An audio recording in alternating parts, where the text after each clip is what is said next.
ওই কি রে মধু মধু রসমালাই। হ্যালো বিরান, আসসালামু আলাইকুম।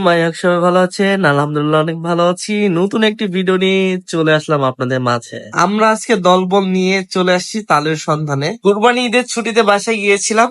ভিডিওটা তখনকার করা, ভিডিওটা এডিট করে ছাড়তে ছাড়তে অনেকটাই লেট হয়ে গেল, এই জন্য আমি আপনাদের কাছে খুবই দুঃখিত। আমরা মাঠঘাট পাড়িয়ে কাদো পানির মধ্যে দিয়ে যাচ্ছিলাম। এই যে দেখেন আমার ভাগনা কাদোর মধ্যে ডুবে গেছে প্রায়। তো অনেক খোঁজাখুঁজির পর একটা তালে গাছ পেয়ে গেলাম।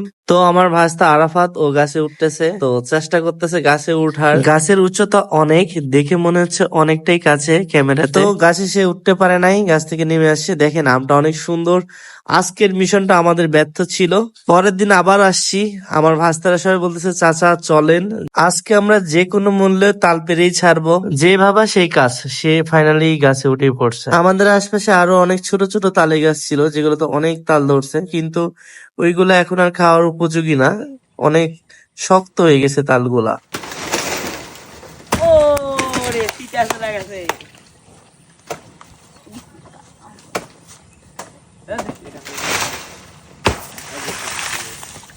ওই কি রে মধু মধু রসমালাই রসমালাই।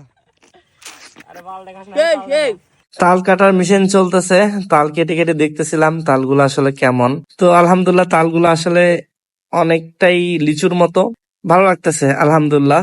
এই বছরে প্রথম তাল খাচ্ছি, দেখেন তালের অবস্থা। এদিকে তো আমার ভাস্তা আরাফাত তালের গাছে তাল কাটা শুরু করে দিছে, মানে তাল কেটে খাচ্ছে। সেও খেয়ে দেখতেছে যে আসলে তালগুলা কেমন। আমরা তো এদিকে অনেকগুলো তাল পেরে ফেলেছি, অনেক বাধা, দেখেন তালের বাধা পড়ে আছে। তো এইগুলো এখন আমরা সবগুলোই তুলবো উপরে। গ্রামে কিন্তু তাল খাইতেও টাকা লাগে না, পাততেও টাকা লাগে না, এটাই গ্রামের আসল মজা। বাচ্চাদেরকে নিষেধ করছি এই জন্য এইটুকু তাল পারছে।